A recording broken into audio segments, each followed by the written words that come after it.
ನಮಸ್ತೆ ಪ್ರಿಯ ಸದಸ್ಯರಿಗೆಲ್ಲ ಆರಾಧ್ಯ astro YouTube ಚಾನಲ್ಗೆ ತಮಗೆಲ್ಲರಿಗೂ ಆತ್ಮೀಯವಾದ ಸ್ವಾಗತ. ನಾನು ನಿಮ್ಮ ವಿಜಯ ರಾಜ್. ಇದನ್ನೆಲ್ಲ ಬಹಳ ವಿಶೇಷವಾಗಿ ಇದೇ ಬರುವ ಜೂನ್ ತಿಂಗಳ ಮೊದಲನೆಯ ವಾರದಿಂದ ಗೋಚಾರದಲ್ಲಿ ಗುರು ಮಹಾರಾಜ ಮಿಥುನ ರಾಶಿಯಿಂದ ಕರ್ಕಾಟಕ ರಾಶಿಗೆ ಪ್ರವೇಶ ಮಾಡ್ತಾ ಇದ್ದಾನೆ. ಈ ಕರ್ಕಾಟಕ ರಾಶಿ ಒಂದು ಗುರುವಿಗೆ ಉಚ್ಚ ಸ್ಥಾನವಾಗಿರ್ತದೆ. ಈ ಮೂಮೆಂಟ್ ಅಲ್ಲಿ ನಮ್ಮ ಮಿಥುನ ರಾಶಿಯವರಿಗೆ ಯಾವ ತರದ ಇಂಪ್ಯಾಕ್ಟ್ ಕ್ರಿಯೇಟ್ ಆಗುತ್ತೆ, ಗುರು ಮಹಾರಾಜ ಏನು ಪ್ರಭಾವ ಬೀರ್ತಾನೆ, ಏನ್ ಮಾಡ್ಬೇಕು ಏನ್ ಮಾಡಬಾರ್ದು, ಅದರ ಬಗ್ಗೆ ಇವತ್ತು ಟಿಪ್ಪಣಿ ಮಾಡಲಿಕ್ಕೆ ಪ್ರಯತ್ನ ಮಾಡ್ತೇನೆ. ಮುಂದೆ ಹೋಗೋದಕ್ಕಿಂತ ಮುಂಚೆ ನೀವೇನಾದರೂ ನಮ್ಮ ಚಾನಲ್ಗೆ ಹೊಸಬರಾಗಿದ್ದರೆ ದಯವಿಟ್ಟು ನಮ್ಮ ಯೂಟ್ಯೂಬ್ ಚಾನಲ್ ಸಬ್ಸ್ಕ್ರೈಬ್ ಮಾಡಿ, ಬೆಲ್ ಐಕಾನ್ ಪ್ರೆಸ್ ಮಾಡಿ, ಲೈಕ್ ಮಾಡಿ, ಕಮೆಂಟ್ ಮಾಡಿ. ವಿಡಿಯೋ ಇಷ್ಟ ಆದಲ್ಲಿ ದಯವಿಟ್ಟು ಇದನ್ನು ನಿಮ್ಮವ್ರ ಜೊತೆಗೆ ಶೇರ್ ಮಾಡಿ. ಇಲ್ಲಿ ಮುಖ್ಯವಾಗಿ ಮಿಥುನ ರಾಶಿಯವರಿಗೆ ಗುರು ಮಹಾರಾಜ ರಾಶಿಯಿಂದ 2ನೇ ಮನೆಯಲ್ಲಿ ಬರ್ತಾ ಇದ್ದಾನೆ, 2ನೇ ಮನೆ ಭ್ರಮಣ ಮಾಡ್ತಾನೆ. ಹಾಗಾದ್ರೆ ಮಿಥುನ ರಾಶಿಯವರಿಗೆ ಗುರು ಬಲ ಬಂತು ಅಂತ ಅರ್ಥ. ಗುರು ಅಲ್ಲಿ ಉಚ್ಚ ಸ್ಥಾನವನ್ನು ಪಡ್ಕೊಳ್ತಾನೆ. ಗುರು ಬಂದು ಮಿಥುನ ರಾಶಿಯವರಿಗೆ 7th ಲಾರ್ಡ್ ಅಂದ್ರೆ 7ನೇ ಮನೆ ಮತ್ತೆ 10ನೇ ಮನೆ ಅಧಿಪತಿ ಆಗಿರ್ತಾನೆ. ಹಾಗಾದ್ರೆ 7 ಮತ್ತೆ 10ನೇ ಮನೆಗಳು ಬಹಳ ದೊಡ್ಡ ಮಟ್ಟಿಗೆ ಬಲವನ್ನ ಪಡ್ಕೊಳ್ತವೆ ಅಂತ ಒಂದು ಇಂಡಿಕೇಶನ್. ಹಾಗಾದ್ರೆ ಮೇಜರ್ ರಿಸಲ್ಟ್ ಏನಿರ್ತದೆ, ಒಂದೇ ಮಾತು, ಮೇಜರ್ ರಿಸಲ್ಟ್ ನಿಮಗೆ ಕಾರ್ಯಕ್ಷೇತ್ರದಲ್ಲಿ ಬೂಸ್ಟ್ ಆಗುವಂಥದ್ದು, ಕಾರ್ಯಕ್ಷೇತ್ರದಲ್ಲಿ ಬಹಳ ದೊಡ್ಡ ಮಟ್ಟಿಗೆ ಬೆಳಿಲಿಕ್ಕೆ ಅದು ಸಹಾಯ ಮಾಡುವಂಥದ್ದು. ಇದುವರೆಗೆ ಕೆಲಸ ಸಿಗುತ್ತೆ, ಟ್ರಾನ್ಸ್ಫರ್ ಆಗಬೇಕು ಟ್ರಾನ್ಸ್ಫರ್ ಆಗುತ್ತೆ, ವಿದೇಶ ಪ್ರಯಾಣ ಮಾಡಬೇಕು ಅದು ಆಗುತ್ತೆ, ವಿದೇಶದಲ್ಲಿದ್ದೀರಿ ಅಲ್ಲಿಂದ ಮತ್ತೊಂದು ದೇಶಕ್ಕೆ ಹೋಗಬೇಕು ಅದು ಆಗುತ್ತೆ. ಆನಂತರ ಕಾರ್ಯಕ್ಷೇತ್ರ ಇಷ್ಟವರೆಗೆ ತುಂಬ ಬಾಸ್ನಿಂದ ಕಿರಿಕಿರಿ, ಎಲ್ಲ ಕಲೀಗ್ಸಿಂದ ಕಿರಿಕಿರಿ, ಎಲ್ಲ ಕಿರಿಕಿರಿ ಉಂಟು, ಆ ಕಿರಿಕಿರಿಗಳು ಎಲ್ಲ ದೂರ ಆಗುತ್ತೆ. ಕೆಲವರಿಗೆಲ್ಲ ವ್ಯಾಪಾರ ಮಾಡುವಂತಹ ಯೋಗ ಭಾಗ್ಯ ಕ್ರಿಯೇಟ್ ಆಗುತ್ತೆ. ಹಾಗಾದ್ರೆ ಓವರ್ ಆಲ್ ನೋಡ್ಲಿಕ್ಕೆ ಹೋದ್ರೆ ಕಾರ್ಯಕ್ಷೇತ್ರದಲ್ಲಿ ಬಹಳಷ್ಟು ದೊಡ್ಡ ಮಟ್ಟಿಗೆ ಟ್ರಾನ್ಸ್ಫಾರ್ಮೇಶನ್ ಬಂದು ಕಾರ್ಯಕ್ಷೇತ್ರ ಬೂಸ್ಟ್ ಆಗುವಂತಹ ಎಲ್ಲಾ ಸಾಧ್ಯತೆಗಳು ಇದ್ದೇ ಇದೆ. ಒಂದು ವೇಳೆ ನಾನು ಇಷ್ಟು ಹೇಳಿದ ನಂತರ ಕೂಡ ಸರ್ ನಮ್ಗೆ ಅಂಥದ್ದೇನೋ ಆಗೇ ಇಲ್ಲ ಸರ್, ಏನು ಆಗ್ತಾನೆ ಇಲ್ಲ, ಹಾಗಾದ್ರೆ ನಿಮ್ಮ ಜಾತಕ ಅಂದ್ರೆ ಲಗ್ನ ಚಾರ್ಟನ್ನು ಒಳ್ಳೆ ಜ್ಯೋತಿಷಿಗಳ ಹತ್ರ ತೋರಿಸಿ ಅದನ್ನು ವಿಮರ್ಶೆಗೊಳಪಡಿಸಿ ಅಲ್ಲೇನಾದ್ರೂ ತೊಂದರೆಗಳಿದ್ರೆ ಮೇ ಬಿ ಅದಕ್ಕೆ ಪರಿಹಾರಗಳನ್ನು ಮಾಡಿಕೊಂಡಾಗ ಮೇ ಬಿ ಒಳ್ಳೆ ರಿಸಲ್ಟನ್ನು ಅನುಭವಿಸುವಂಥ ಯೋಗ ಭಾಗ್ಯ ನಿಮ್ಮ ಪಾಲಿಗೆ ಡೆಫಿನೆಟ್ ಆಗಿ ಕ್ರಿಯೇಟ್ ಆಗುತ್ತೆ. ದಯವಿಟ್ಟು ಅದನ್ನು ಫಾಲೋ ಮಾಡಿ ನೋಡಿ ಅಂತ ಹೇಳ್ತೇನೆ. ಗೆಲುವು ನಿಮ್ಮದಾಗುತ್ತೆ. ಆನಂತರ ಗುರು ಏನು ಮಾಡ್ತಾನೆ, ಗುರು 7th ಲಾರ್ಡ್ ಆತ, 7ನೇ ಮನೆಯಲ್ಲಿ ಗುರುವಿನ ಮೂಲ ತ್ರಿಕೋನ ರಾಶಿ ಇದೆ. ಹಾಗಾದ್ರೆ ಇಲ್ಲೇನಾಗುತ್ತೆ, 7ನೇ ಮನೆ ಕೂಡ ಬಲ ಪಡ್ಕೊಂಡ್ಬಿಡ್ತು. ಹಾಗಾದ್ರೆ ಯಾರಿಗೆಲ್ಲ ಮದುವೆ ವಿಚಾರದಲ್ಲಿ ತೊಂದರೆ ಇದೆ ಆ ತೊಂದರೆ ಮೇ ಬಿ ನಿವಾರಣೆ ಆಗುತ್ತೆ. ಯಾರಿಗೆಲ್ಲ ಮದುವೆ ಆಗಬೇಕು ಅದಕ್ಕೇನೆ ಪ್ರಾಬ್ಲಮ್ ಇದೆ ಅದು ನಿವಾರಣೆ ಆಗುತ್ತೆ. ಯಾರಿಗೆಲ್ಲ ಮದುವೆ ಆಗಬೇಕು ದಯವಿಟ್ಟು ಅವರು ಪ್ರಯತ್ನ ಮಾಡಿ. ಇಷ್ಟವರೆಗೂ ಕೂಡ ಮದುವೆ ಯೋಗ ಇತ್ತು ನಿಮಗೆ, ಅಲ್ಲಿ ಯೋಗ್ಯ ವಯಸ್ಕರಿಗೆ, ಇನ್ನು ಮುಂದೆ ಕೂಡ ಮದುವೆ ಯೋಗ ಆಲ್ರೆಡಿ ಕ್ರಿಯೇಟ್ ಆಗಿದೆ, ಚೆನ್ನಾಗಿದೆ. ಖಂಡಿತ ನೀವು ಪ್ರಯತ್ನ ಮಾಡಿ. ಅದರ ಮುಖಾಂತರ ಕೂಡ ಒಂದು ಮದುವೆಗೆ ಸಂಬಂಧಪಟ್ಟಂತ ವಿಚಾರಗಳಲ್ಲಿ ಒಂದಷ್ಟು ಸಮಸ್ಯೆಗಳು ಕಳೆದು ಹೋಗಿ ಮದುವೆ ಆಗುವಂತ ಯೋಗ ಭಾಗ್ಯ ಅವಿವಾಹಿತರಿಗೆ ಕೂಡಿ ಬಂದಿರುತ್ತೆ. ಪ್ರಯತ್ನ ಮಾಡಿ, ಗೆಲುವು ಖಂಡಿತ ನಿಮ್ಮದಾಗುತ್ತೆ. ಗುರು ರಾಶಿ ಬದಲಾವಣೆ ಮಾಡುವಾಗ 7th ಹೌಸ್ ಅಲ್ಲಿ 2nd ಲಾರ್ಡ್ ಅಂದ್ರೆ 2ನೇ ಮನೆ ಅಧಿಪತಿ 7ನೇ ಮನೆಯಲ್ಲಿ ಇರ್ತಾನೆ ಚಂದ್ರ.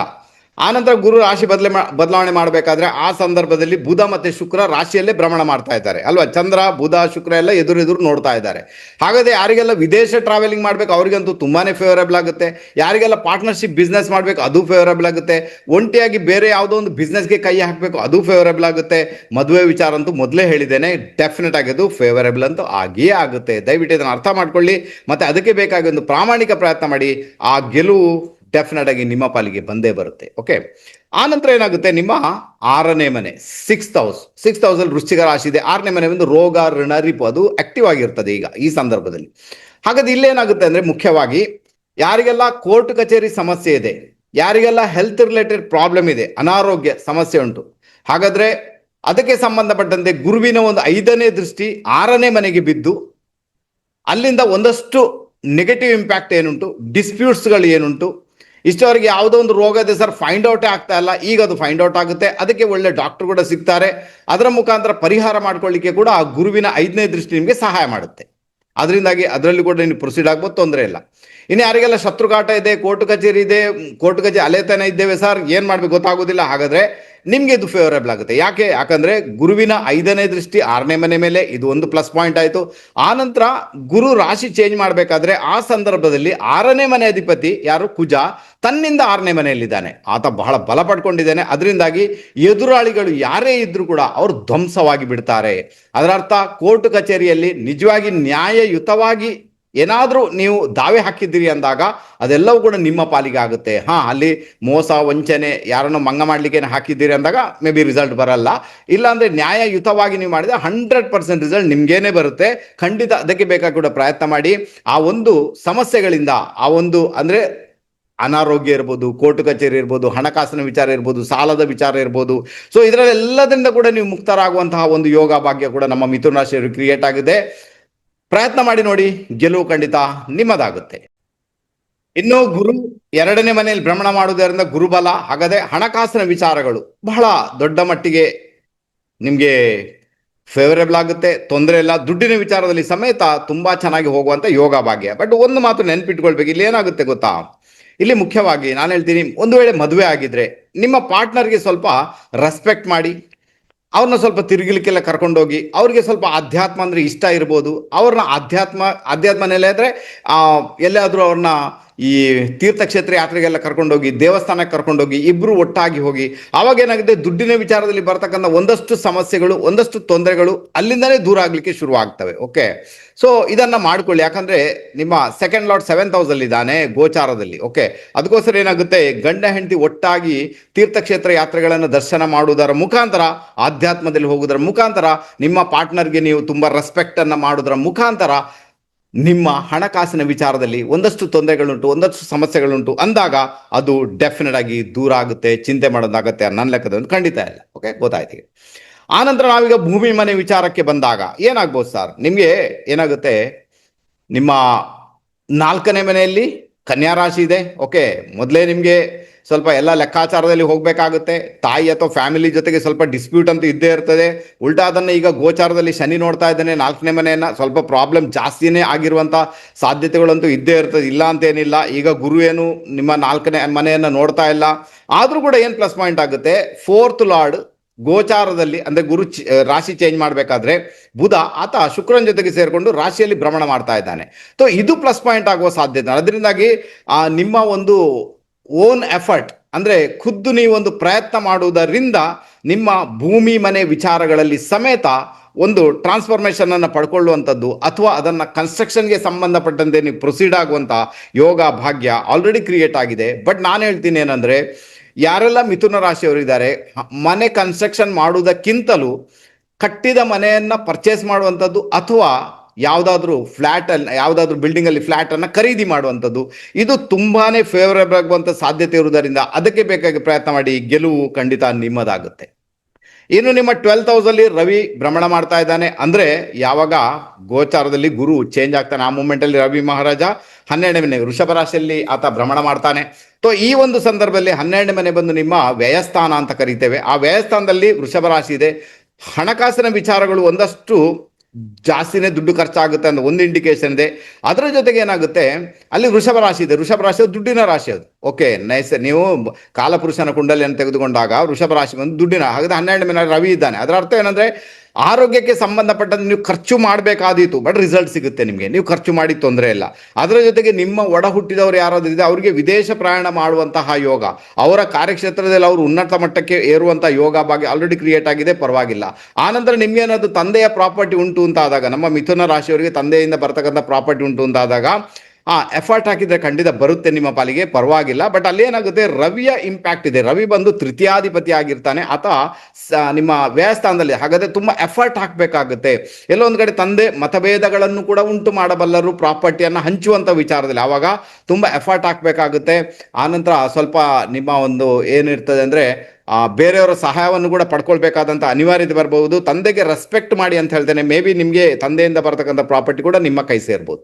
ಇಲ್ಲಿ ಮುಖ್ಯವಾಗಿ ಯಾಕೆ ತಂದೆ ಹಾಗೆ ಮಾಡಿ, ಯಾಕಂದ್ರೆ ನಿಮ್ಮ ಗೋಚಾರದಲ್ಲಿ ಭಾಗ್ಯದಲ್ಲಿ ರಾಹು ಭ್ರಮಣ ಮಾಡ್ತಾ ಇದ್ದಾನೆ. ತಂದೆಯ ಮಾನಸಿಕತೆನ ಸ್ಪ್ಲಿಟ್ ಆಗುವಂತ ಸಾಧ್ಯತೆ ಉಂಟು. ಇಷ್ಟವರೆಗೆ ಅದು ಥಾಟ್ಸ್ ಇತ್ತು ಕೊಡ್ಬೇಕಂತ, ಈಗ ಮೇ ಬಿ ಸ್ಪ್ಲಿಟ್ ಆಗುವಂತ ಸಾಧ್ಯತೆಗಳು ಇರುವುದರಿಂದ ಮೇ ಬಿ ತಂದೆಗೆ ನತಮಸ್ತಕರಾಗಿ ನಡೆಯುವುದರ ಮುಖಾಂತರ ತಂದೆಯ ಪ್ರಾಪರ್ಟಿಯನ್ನ ನಿಮ್ಮದಾಗಿ ಮಾಡಿಕೊಳ್ಳುವಂತ ಯೋಗ ಭಾಗ್ಯ ಆಲ್ರೆಡಿ ಇದೆ. ಖಂಡಿತ ಮಾಡ್ಕೊಳ್ಳಿ, ಗೆಲುವು ಖಂಡಿತ ನಿಮ್ಮದಾಗುತ್ತೆ, ಏನು ತೊಂದರೆ ಇಲ್ಲ.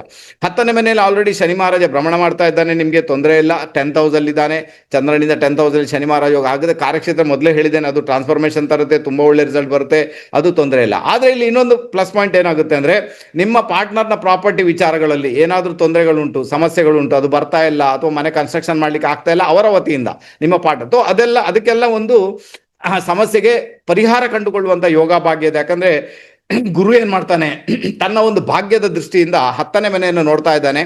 ಕಾರ್ಯಕ್ಷೇತ್ರ ಹೇಗೂ ಸೊಲ್ಯೂಷನ್ ಆಗುತ್ತೆ ಹೇಳಿದ್ದೇನೆ. ಆನಂತರ ನಿಮ್ಮ ಪಾರ್ಟ್ನರ್ನ ಪ್ರಾಪರ್ಟಿ ವಿಚಾರದಲ್ಲಿ ಬರತಕ್ಕಂಥ ಒಂದಷ್ಟು ತೊಂದರೆಗಳು, ಒಂದಷ್ಟು ಸಮಸ್ಯೆಗಳು ಕೂಡ ಅಲ್ಲಿಂದ ದೂರ ಆಗುವಂತಹ ಸಾಧ್ಯತೆಗಳು ತೀರಾ ತೀರಾ ಜಾಸ್ತಿ ಸರ್.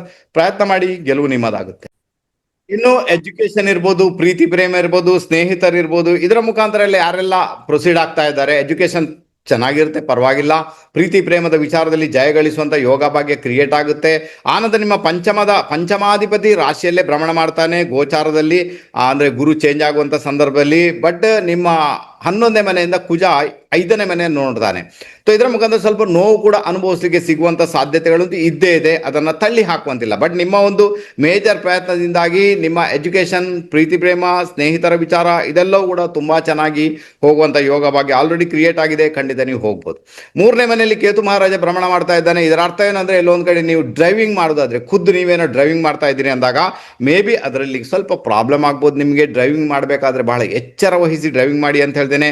ಕೇತುವಿನ ಒಂದು ಇಂಪ್ಯಾಕ್ಟ್ ಏನಿದೆ ಅಂದ್ರೆ, ಮೇ ಬಿ ಆತ ಏನ್ ಮಾಡ್ತಾನೆ, ಹೋಗ್ತಾ ಹೋಗ್ತಾ ಕಣ್ಣು ಕಟ್ಟಿಸಿ ಬಿಡ್ತಾನೆ. ಕಣ್ಣು ಕಾಣದೇ ಇರ್ಬೋದು, ಕಣ್ಣು ಕಾಣದೇ ಹೋಗ್ಬೋದು, ಎದುರಿಗೇನು ಗೊತ್ತೇ ಆಗದೆ ಹೋಗುವ ಆ ಮೂಮೆಂಟ್ ಅಲ್ಲಿ ಕೆಲವೊಂದು ಬಾರಿ ಅಪಘಾತಗಳನ್ನು ಎದುರಿಸಬೇಕಾದ ಅನಿವಾರ್ಯತೆ. ಯಾಕಂದ್ರೆ ಕೇತುವಿನ ಡಿಸ್ಪೋಸಿಟರ್ ಅಂದ್ರೆ ಕೇತು ಇರುವಂತಹ ರಾಶಿಯ ಅಧಿಪತಿ ರವಿ, ಆತ 12ನೇ ಮನೆಯಲ್ಲಿದ್ದಾನೆ. ಅದರಿಂದಾಗಿ ಡ್ರೈವಿಂಗ್ ಮಾಡುವಾಗ ಬಹಳ ಜಾಗರೂಕರಾಗಿರ್ಬೇಕು, ಟ್ರಾವೆಲಿಂಗ್ ಮಾಡುವಾಗ ಬಹಳ ಜಾಗರೂಕರಾಗಿರ್ಬೇಕು, ಅಕ್ಕಪಕ್ಕದ ಮನೆಯವರ ಜೊತೆಗೆ ಮಾತಾಡುವಾಗ ಬಹಳ ಜಾಗರೂಕರಾಗಿರ್ಬೇಕು.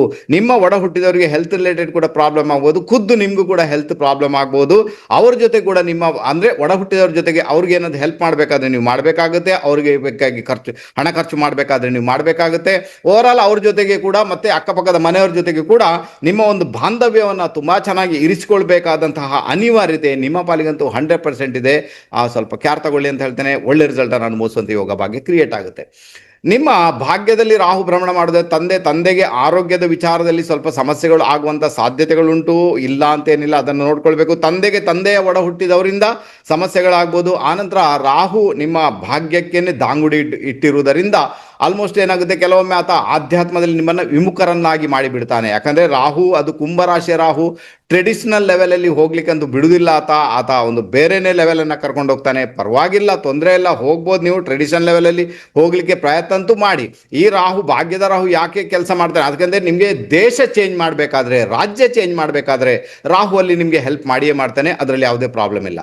ಬಟ್ ರಾಹು ನಿಮ್ಮ ಭಾಗ್ಯದಲ್ಲಿದ್ದಾನೆ ಅಂದಾಗ ನಿಮ್ಮ ಒಡ ಹುಟ್ಟಿದವರ ಮದುವೆ ಜೀವನ ಕೆಲವೊಂದು ಬಾರಿ ಸಮಸ್ಯೆಗಳಾಗ್ಬೋದು. ನಿಮ್ಮ ಪಾರ್ಟ್ನರ್ ಯಾರಿದ್ದಾರೆ ಅವರ ಒಡ ಹುಟ್ಟಿದವರಿಂದ ನಿಮಗೆ ಸಮಸ್ಯೆಗಳಾಗ್ಬೋದು. ಅವ್ರ ಜೊತೆಗೆ ಮಾತಾಡುವಾಗ ಸಮೇತ ನೀವು ಸ್ವಲ್ಪ ಜಾಗರೂಕರಾಗಿರ್ಬೇಕಾಗುತ್ತೆ. ಯಾವುದೇ ಕಾರಣಕ್ಕೂ ಈ ದಾದಾಗಿರಿ, ರಫ್ ಅಂಡ್ ಟಫ್ ಆಗಿ ಮಾತಾಡ್ಲಿಕ್ಕೆ ಹೋದ್ರೆ ಮತ್ತೆ ಸಮಸ್ಯೆ ನಮ್ಗೇನೆ ಆಗುವಂತ ಸಾಧ್ಯತೆಗಳುಂಟು. ಅದರ ಬಗ್ಗೆ ಗಮನ ಕೊಡಿ ಅಂತ ಹೇಳ್ತೇನೆ.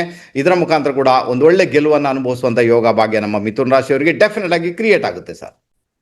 ಇನ್ನು ನಿಮ್ಮ 8ನೇ ಮನೆ, 8th ಹೌಸ್ ಅಲ್ಲಿ ಆಲ್ರೆಡಿ ಮಕರ ರಾಶಿ ಇದೆ. ಆ ಮಕರ ರಾಶಿ ಮೇಲೆ ಗುರು ತನ್ನ ಒಂದು 7ನೇ ದೃಷ್ಟಿಯಿಂದ ಅದನ್ನು ವೀಕ್ಷಣೆ ಮಾಡ್ತಾ ಇದ್ದಾನೆ. ಓಕೆ, ಅಥವಾ ಶುಭ ದೃಷ್ಟಿ ಅಂತ ಹೇಳ್ಬೋದು.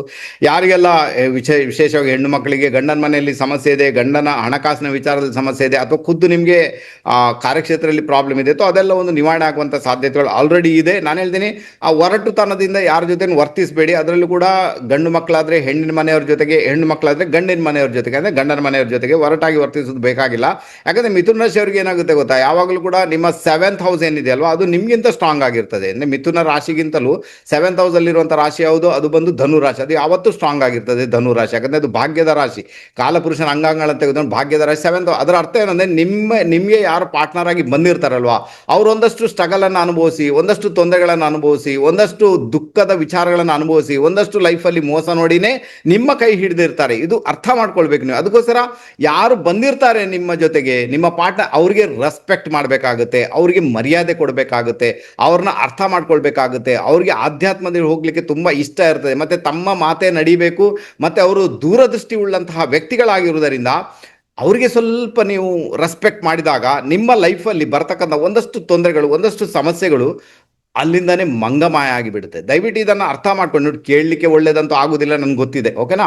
ಯಾಕಂದ್ರೆ ಪಾರ್ಟ್ನರ್ ತಾನೆ, ನಾವು ಯಾರಿಗೂ ರೆಸ್ಪೆಕ್ಟ್ ಮಾಡಲಿಕ್ಕೆ ಬಿಡುವುದಿಲ್ಲ. ಬಟ್ ನಮ್ಮ ಲೈಫ್ ಚೆನ್ನಾಗಿರ್ಬೇಕು, ಈ ಲೈಫಲ್ಲಿ ಒಂದು ಎಂಜಾಯ್ಮೆಂಟ್ ಇರಬೇಕು. ನಮಗೆ ಈ ಲೈಫನ್ನು ನಾವು ಎಂಜಾಯ್ ಮಾಡಬೇಕು ಅಂದಾಗ, ಯಾಕಂದ್ರೆ ಮಿಥುನ ರಾಶಿಯಿಂದ ಚಾಟರ್ ಬಾಕ್ಸ್ ಅದು, ಅರ್ಥ ಆಯ್ತಾ. ಆನಂತರ ಅದಕ್ಕೆ ಕಾಮಿಡಿ ಬೇಕು, ತುಂಬಾ ಖುಷಿಯಲ್ಲಿರಬೇಕು, ಎಲ್ಲರ ಜೊತೆ ಬೆರಿಬೇಕು, ಎಲ್ಲರ ಜೊತೆ ನಲಿಬೇಕು, ತಿರುಗಾಡಬೇಕು, ಎಲ್ಲ ಕಡೆ ಹೋಗಬೇಕು. ಇದೆಲ್ಲ ಇರುವಂಥದ್ದು ಮಿಥುನ ರಾಶಿ.